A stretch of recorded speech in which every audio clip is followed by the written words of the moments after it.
money and banking work, and why they're broken today.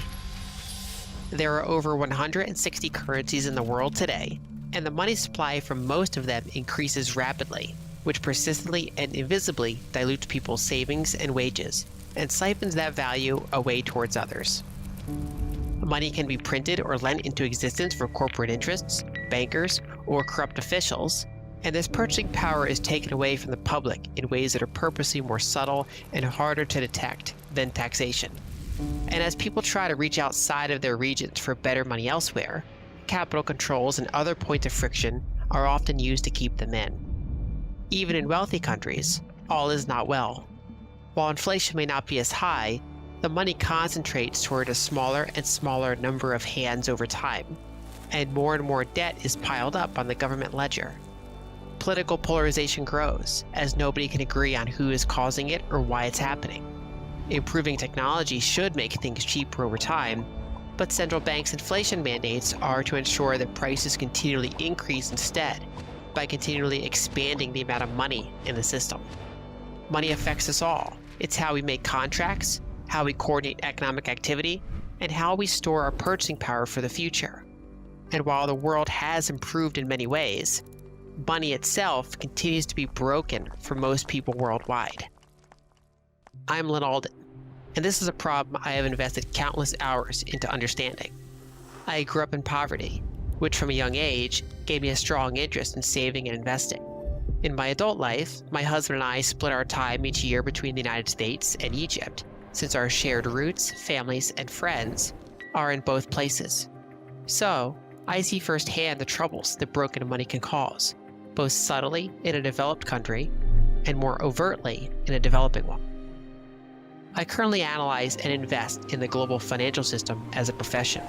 But before that, I was an engineer building, taking apart, and understanding complex systems. I view money as another system I must take apart to understand. This video aims to distill the knowledge I've gathered on this topic. For a deeper dive, refer to my book, Broken Money: Why Our Financial System is Failing Us and How We Can Make It Better. For us to understand our monetary system from the top down, we must start at the bottom and work our way up. Let's rip away the complexities and pose a fundamental question. What is money? Trading goods on the spot is a challenge, as there are more ways a trade can fail than succeed. If you have extra spears but lack furs, and I have extra furs but lack spears, that's a relatively rare scenario where our needs align. When this barter system scales to an economy that produces 5 different products, it results in 10 unique trading pairs. With 20 different products, there are 190 trading pairs. And with 100 different products, that number of trading pairs grows to 4,950. Clearly, a more efficient trading method is needed. One way to address this is by making the timing of a transaction more flexible. Suppose you have extra spears and are short on furs, while I have extra spears and furs, but I don't need anything from you. If you ask me for furs, I could give you some in exchange for an unspecified favor at a later date. This is called flexible social credit. In settings with family and friends, gifts are exchanged as a form of social credit with no specific expectation of repayment. And outside of close relations, people keep track of who is helpful and who is a burden. When a well-liked community member needs help, others are more generous with their offerings because of the social history attached to the person in need. In larger settings, credit systems adhere to a more formal type of credit.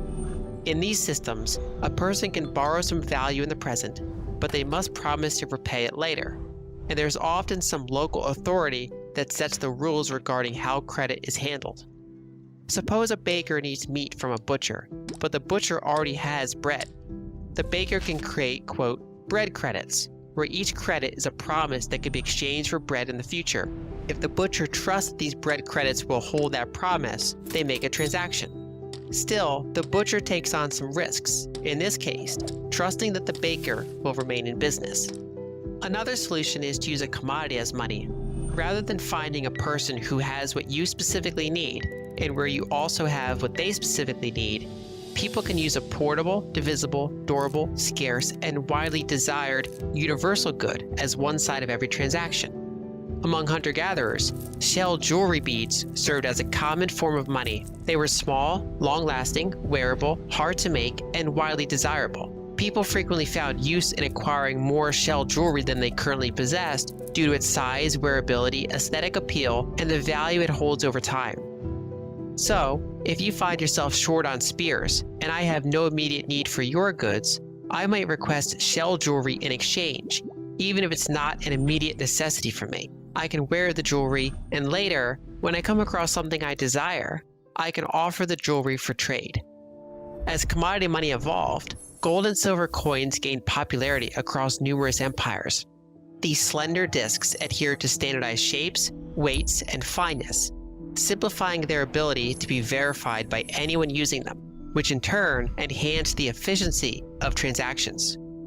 Coins established dominance over all other forms of commodity money for three primary reasons. First, gold and silver are harder to increase the supply of relative to other commodities due to their unique properties. Second, coinage with guaranteed size and purity makes gold and silver easier to use in transactions than raw bits of metal. Third, the acceptance and liquidity of coins issued domestically would generally be higher than that of foreign coins, which would ensure widespread acceptance of a standardized unit within that region. Ultimately, the answer to the question of what is money is that money is a ledger for payments and savings.